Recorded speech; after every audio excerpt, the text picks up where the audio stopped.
Salam sehat, salam sejahtera bagi kita semua.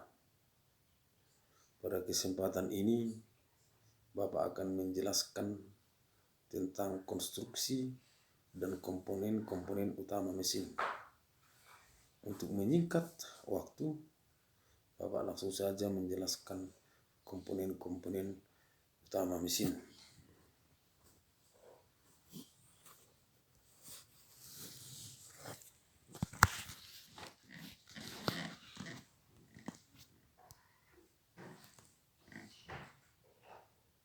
Mesin atau engine terdiri dari beberapa komponen yang saling mendukung antara satu dengan yang lainnya.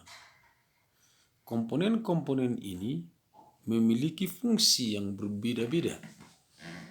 Namun ketika seluruh komponen ini bekerja sesuai dengan fungsi masing-masing, maka akan diperoleh hasil, yaitu engine dapat menghasilkan tenaga.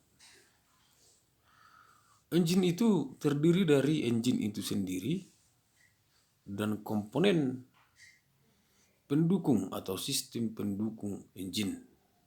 Baik, untuk pembahasan kali ini kita akan membahas mengenai engine itu sendiri atau komponen-komponen utama engine.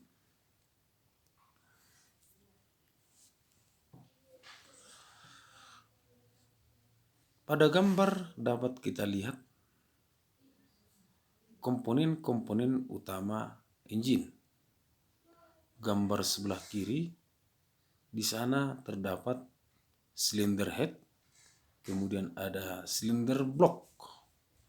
Sementara untuk komponen-komponen engine yang terpasang pada bagian dalam engine dapat kita lihat pada gambar sebelah kanan.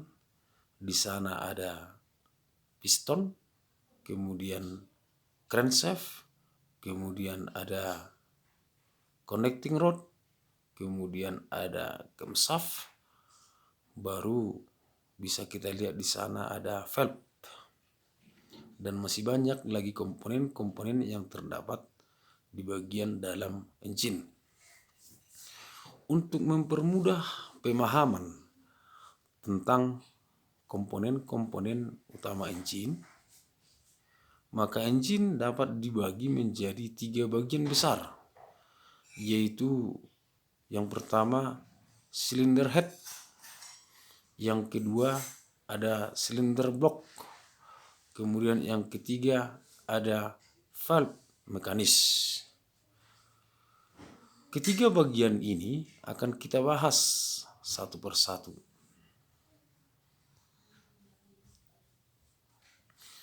Yang pertama kita lihat di sana adalah cylinder block. Cylinder block sering juga disebut ini dengan block cylinder atau hanya dengan sebutan block. Cylinder block merupakan inti daripada mesin.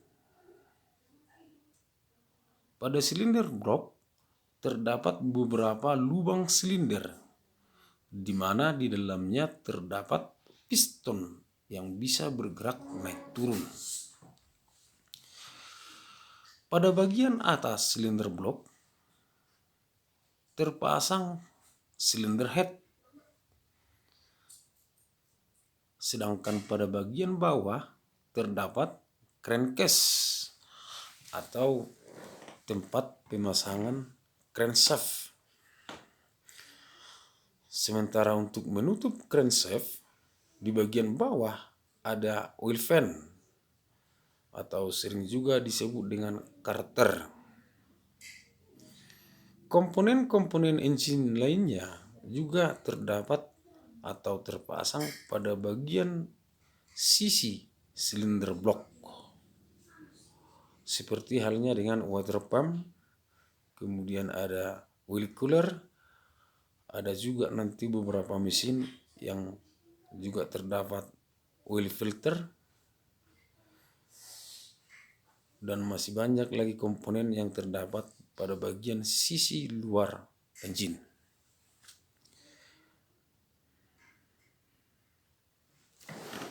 Untuk selanjutnya bisa kita lihat di sini komponen-komponen utama yang terdapat pada silinder blok. Yang pertama bisa kita lihat di sana ada piston. Piston ini berfungsi untuk menerima tekanan pembakaran dan meneruskan tekanan tersebut untuk memutar crankshaft. Kemudian di sana ada crankshaft. Crankshaft ini berfungsi untuk merubah gerak naik turun piston menjadi gerak putar. Sedangkan bagian yang menghubungkan antara piston dengan crankshaft, di sana dapat kita lihat connecting rod atau batang torak. Crankshaft dalam istilah lain ini sering disebut dengan poros engkol atau istilah pasar disebut dengan kur as. Crankshaft pada bagian belakangnya terpasang flywheel atau roda penerus, atau sering juga ini disebut dengan roda gila. Flywheel di sini berfungsi untuk menyimpan tenaga putar supaya piston tidak berhenti pada titik mati atas atau titik mati bawah dengan memanfaatkan gaya inersia. Baik, untuk komponen-komponen yang lain juga terpasang pada bagian-bagian komponen yang sudah kita jelaskan tadi. Seperti halnya dengan ring piston. Ring piston di sana ditempatkan di antara piston dengan dinding silinder. Ring piston digolongkan menjadi 3, yaitu ring kompresi 1, ring kompresi 2, dan ring oli. Ring kompresi 1 atau ring kompresi berfungsi untuk mencegah kebocoran gas kompresi, sementara ring oli berfungsi untuk mencegah kebocoran atau naiknya oli dari ruang engkol ke ruang bakar. Komponen lain yang tidak kalah penting harus kamu pahami bahwasanya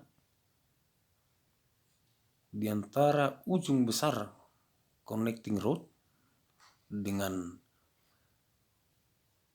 cranpin yang terdapat pada crankshaft terpasang sebuah bearing atau sering juga ini disebut dengan metalan.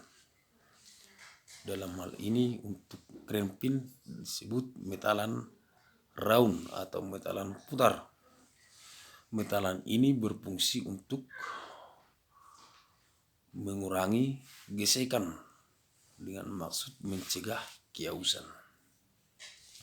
Nanti bisa kamu lihat pada materi ajar yang sudah Bapak bagikan supaya dipahami secara mendetail tentang komponen-komponen yang terpasang pada bagian dalam silinder blok. Nah, baik, kita lanjutkan. Komponen selanjutnya adalah silinder head. Silinder head biasa juga disebut dengan kepala silinder atau istilah lain juga disebut dengan deksel. Silinder head berfungsi sebagai penempatan valve atau katup, juga penempatan busi untuk mesin bensin, dan juga sebagai tempat ruang bakar.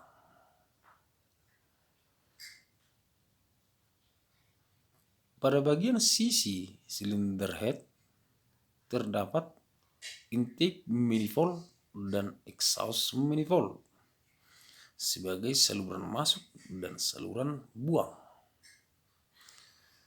Kemudian pada bagian atas ditutup oleh cover yang disebut dengan tutup kepala silinder. Pada bagian bawah terpasang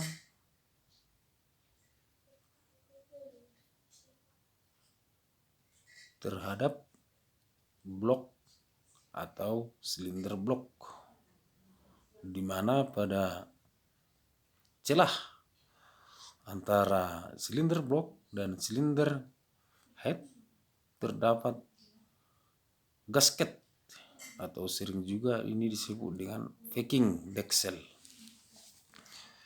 Untuk selanjutnya mari kita lihat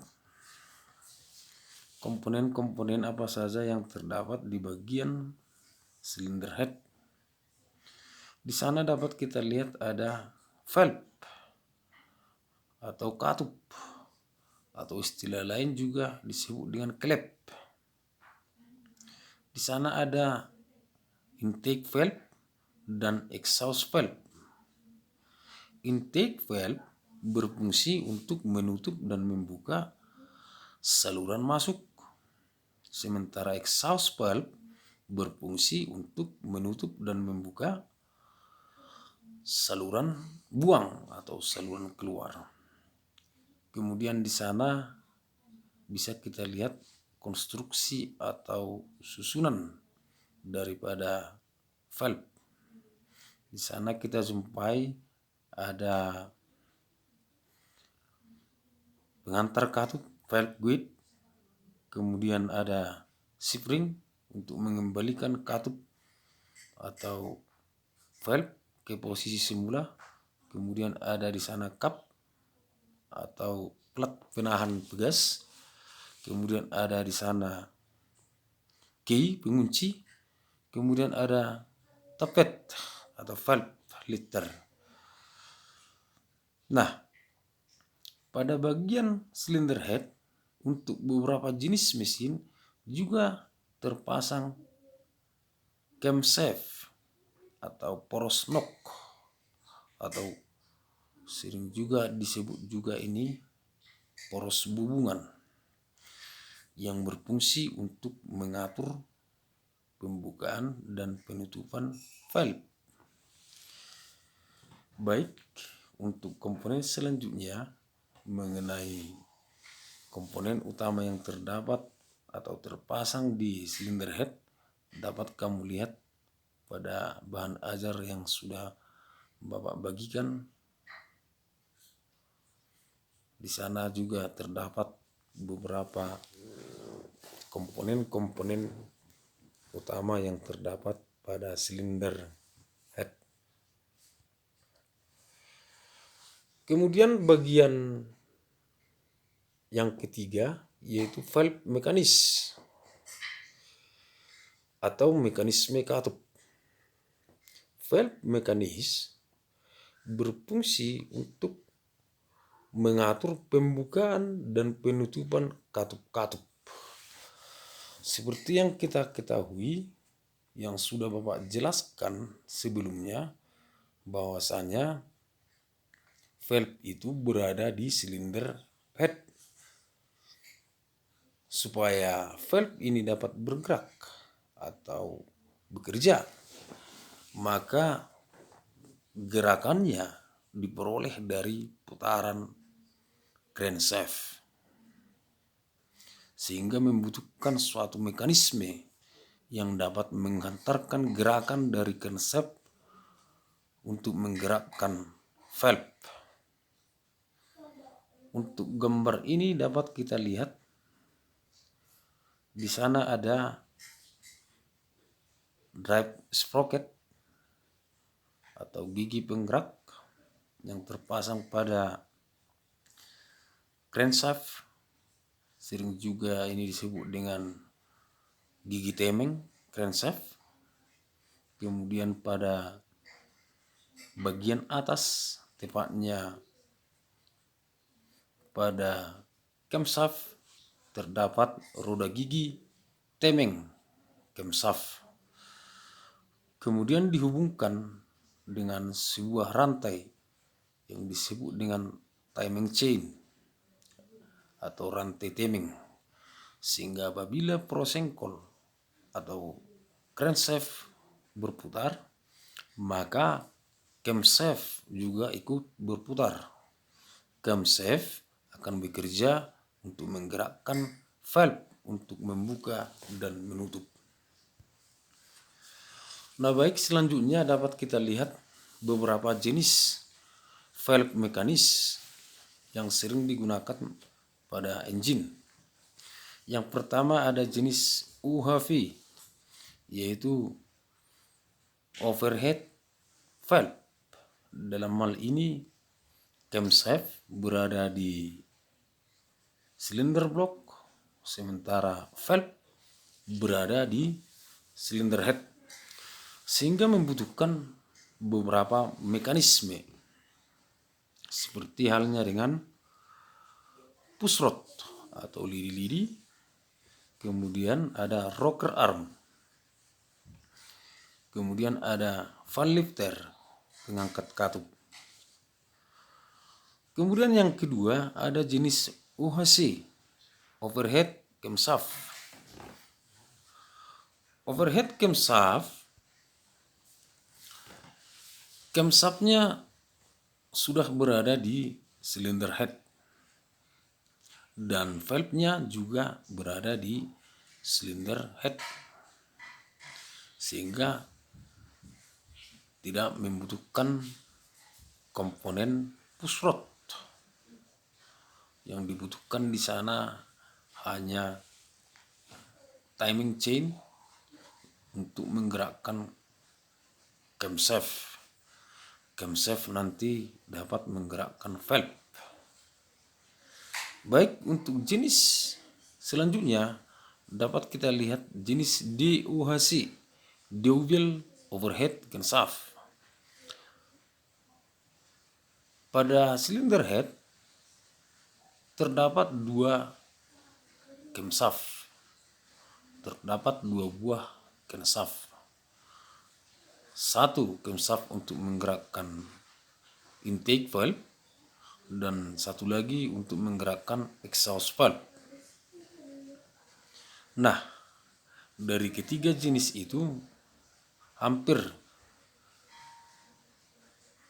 masih umum kita jumpai untuk kendaraan-kendaraan yang beroperasi sampai saat ini.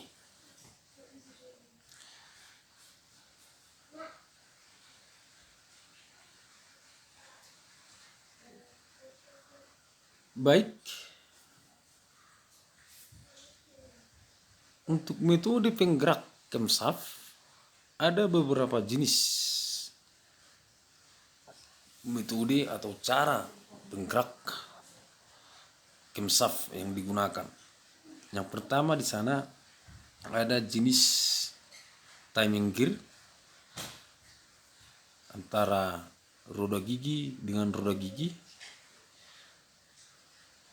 Kemudian ada dengan menggunakan timing chain atau rantai timing.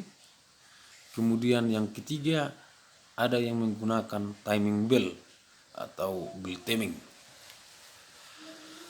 Untuk pembahasan selanjutnya, silakan gali materi yang sudah Bapak sampaikan,